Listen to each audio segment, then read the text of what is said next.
in the early 2000s, you started managing the internet operations. Correct. What was that like in like 2004? Gosh, that was very interesting times. So I just finished college, right? And in college they tell you, okay, here's your script. This is what you need to do to be successful for these tests, these exams.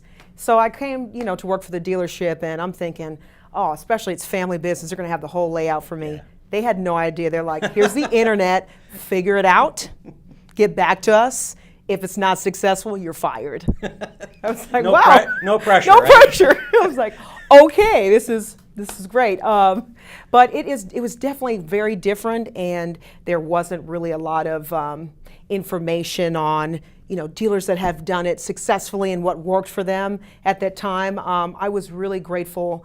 We had outsourced a company who's no longer in existence, but they had come into our store and shown us how to run a business development center and the processes of handling internet customers and how to convert them from traffic online to traffic indoors, and how to make that a seamless process, and how to do reporting on that traffic. So you were in charge of everything, email, website, everything that was digital. And Yeah. What's that journey been like from then to now? How has your use of digital changed?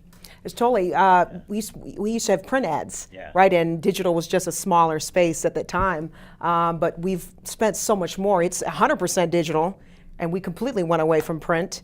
And there's more analytical information that's given back to us that we didn't have before.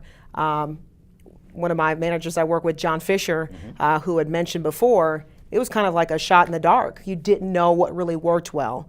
And the amount of information that's been given to us these days on, retargeting and finding out where these customers, what funnel they're coming in, has been a huge help in our advertising to draw in traffic online. When you talk about your digital journey, talk a little bit, if you don't mind, about the role that Cars.com and our family has played in that journey. Sure.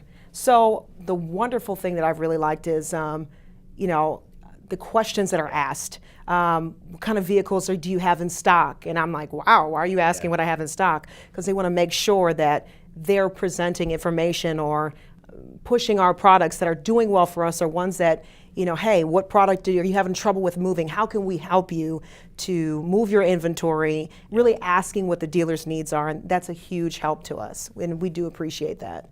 So the well-informed consumer coming in, having done their research, is kind of moving you from point A to point B faster because they know what they're looking for. Right. That's terrific. Yeah, absolutely. Well, excellent.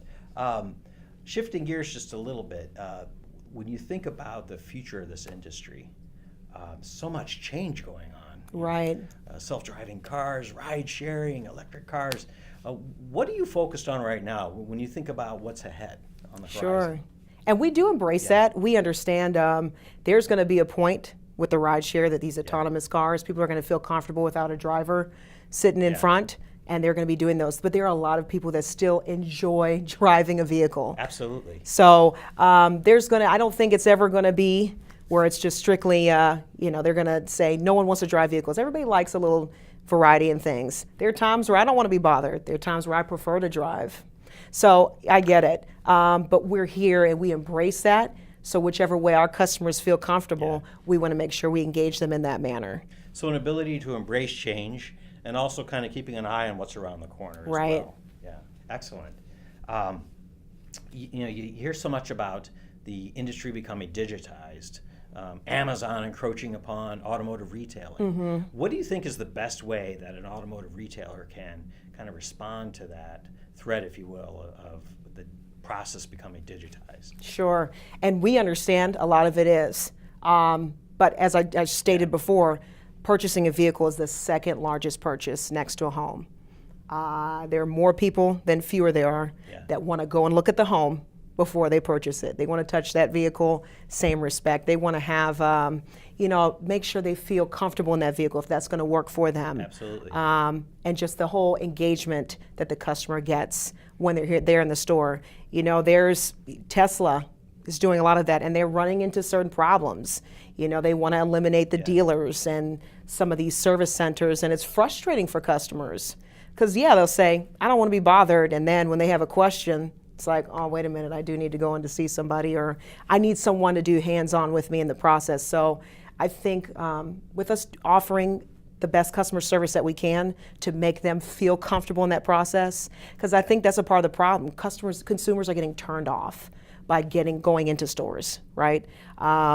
People with attitudes, and you don't know what personal issues they have going on, then they say, you know what, I don't want to be bothered. I'll give you a perfect example. When I go into a coffee shop, 9 times out of 10 they have those little kiosks where you can just order. Yes. Right? But hey, if I see a cashier, hey ma'am, how are you doing today? How can I help you? I can help you over here. Well, they've got me engaged. So now I'm like, well, yeah, let me go over there and talk with them. So engagement and the personal touch. Absolutely. And allowing people to actually experience the purchase. Right. Big 3 keys. I totally agree with you, by the way. Thank you. As a consumer myself, Yeah. especially of a high consideration purchase. Amazon is now working with Best Buy to have more expensive products sold from Amazon in the actual store. So I think even they recognize that for big ticket items, you have to go to the store. Right. So there's something Right. important about that.